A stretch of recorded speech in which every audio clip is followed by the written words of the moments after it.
Are you dreading buying a house in this housing market? Well, I don't blame you. So, I'm going to tell you some of a realtor's best tricks to win that bidding war.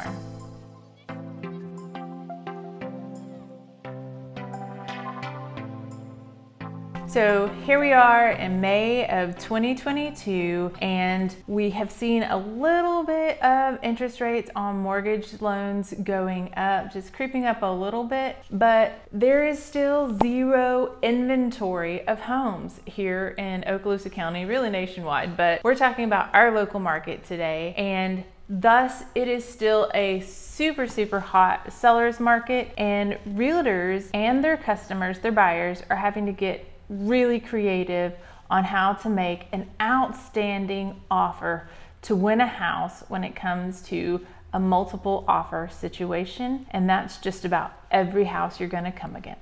So in order to aid you, our customers, in doing your due diligence and being ready to make an offer to win a house, I'm going to piggyback off of a video that Jen did in 2021 called Making an Offer on a House in a Seller's Market. I'll put the link at the end of this video, but be sure to watch it because I am not going to repeat what she said here. I am talking today about specific strategies you can use to make your offer stand out, and then you and we, or your agent, are going to apply these strategies for what works best in each situation. I'm going to give you 11 strategies in this video.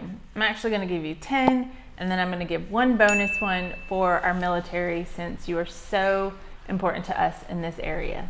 The number one strategy that you need to use to win your offer on a house is to use a local professional real estate agent. I'm gonna tell you why. Because you need somebody who is intuitive, that is articulate and not shy, that is not only going to be selling your offer, but is going to be selling you, your house, your dog, your brother, your lender, your financial institution. This is a different market. I mean, your agent needs to be able to pick up the phone and ask the other agent, and perhaps be a little persuasive in saying, what is it that the seller wants? What is it that they want? We will give them what they want. Let me see if I can get it for you. Strategy number 2 is simply pay cash. Boom, you won.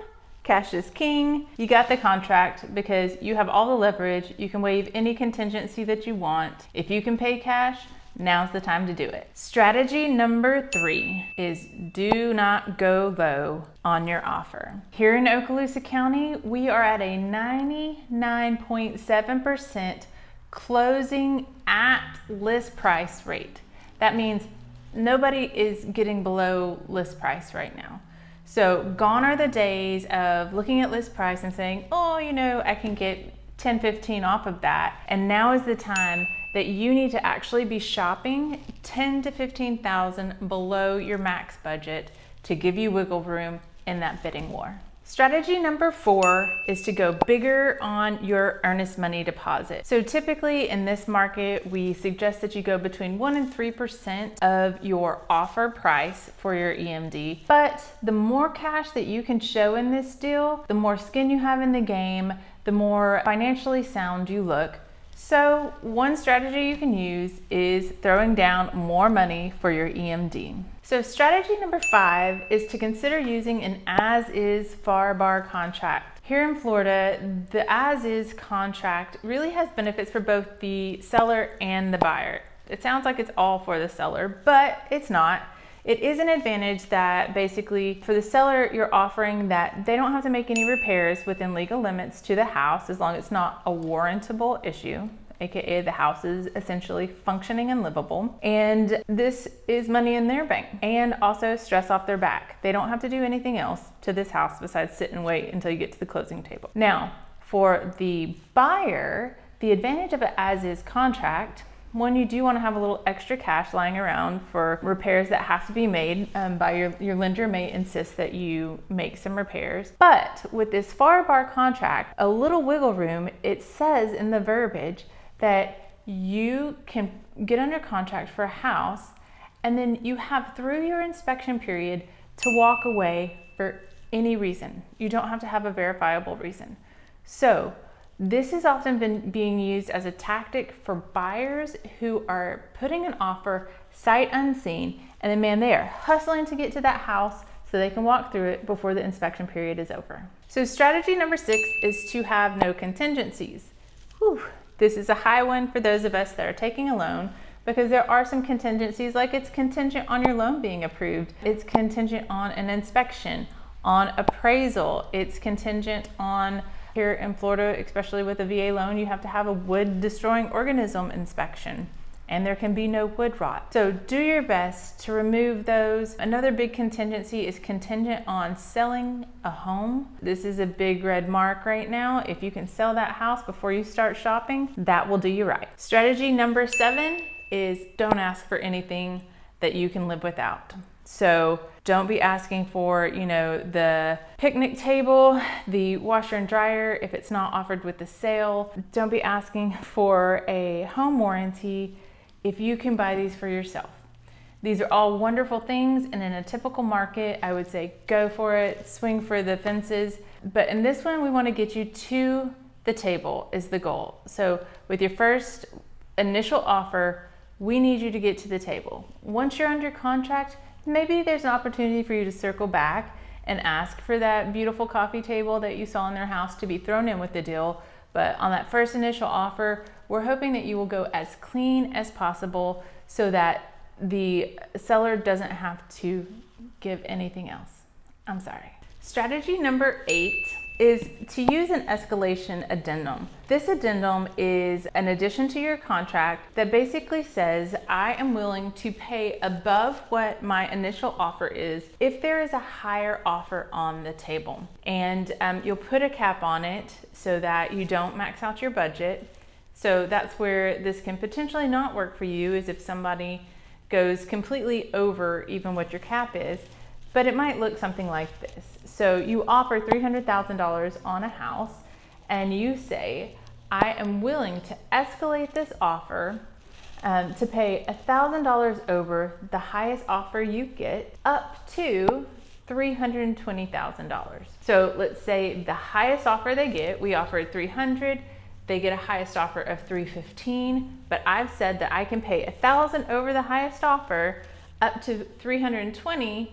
Bam, I've just won this house because I'm now gonna pay them $316,000. Now, some people don't like this because they say you're putting all your cards on the table and they know that you can pay more. But again, as I said before, we need to get you to the playing table on the first offer, okay? So what happens is when that seller's agent calls me back and says, hey, we want to enact your escalation addendum and we want you to pay $316,000. It's my job as your agent to say, I need proof in the pudding before I am willing to pay. Show me that higher offer. Strategy number 9 is to shorten any timetable that you can. Shorten the closing date if at all possible. Shorten the inspection period. Any date that you can shorten, do that, because generally speaking, seller wants this to be over and done as soon as possible. Finally, tip number 10. Let's address the elephant in the room. Will it appraise? So we all know that listing agents are really pushing the top of the market with their prices. And we all come to an agreement on what we're willing to pay, what you're willing to accept for the offer on this house. And then with any loan, there is an appraisal contingency.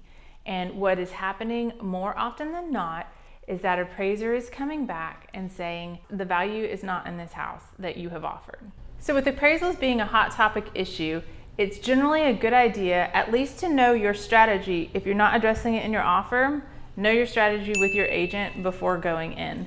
But if this house doesn't appraise, are you willing and financially capable of paying what you offered, paying the difference? So let's say you offered that $300,000, it appraised at $295,000. You have the option to walk away, but you also have the option to pay that $5,000 out of pocket to pay the difference in the appraisal. You could word this 1,000 different ways, but talk with your agent on how you would like to handle an appraisal issue. Also, very important, that needs to be discussed with your lender before you make the offer. And bonus round 11 For my military family with 3 large military bases around here, we have Eglin, Hurlburt, and Duke Field, and PCS season coming up. Positive, the Florida FAR bar contract was rewritten. The VA rider that has to go along with your contract for a house, and it was changed to state that you as the VA loan borrower have the right to pay above appraisal at your own expense. Woohoo! You get to use this strategy too with a VA loan. And also it gives you more freedom and opportunity to waive the fees that the seller has to pay. In the past, the seller had certain fees that they had to pay on the behalf of a VA loan borrower. And now you have the opportunity to require them to pay nothing for repairs and fees in your closing costs. Hey, you buyers, you keep your heads up and get out there. You use these strategies and you're gonna win that house. I have no doubt. Hey, we'll see you next Thursday. And until then, be sure to watch how to make an offer on a house in a seller's market.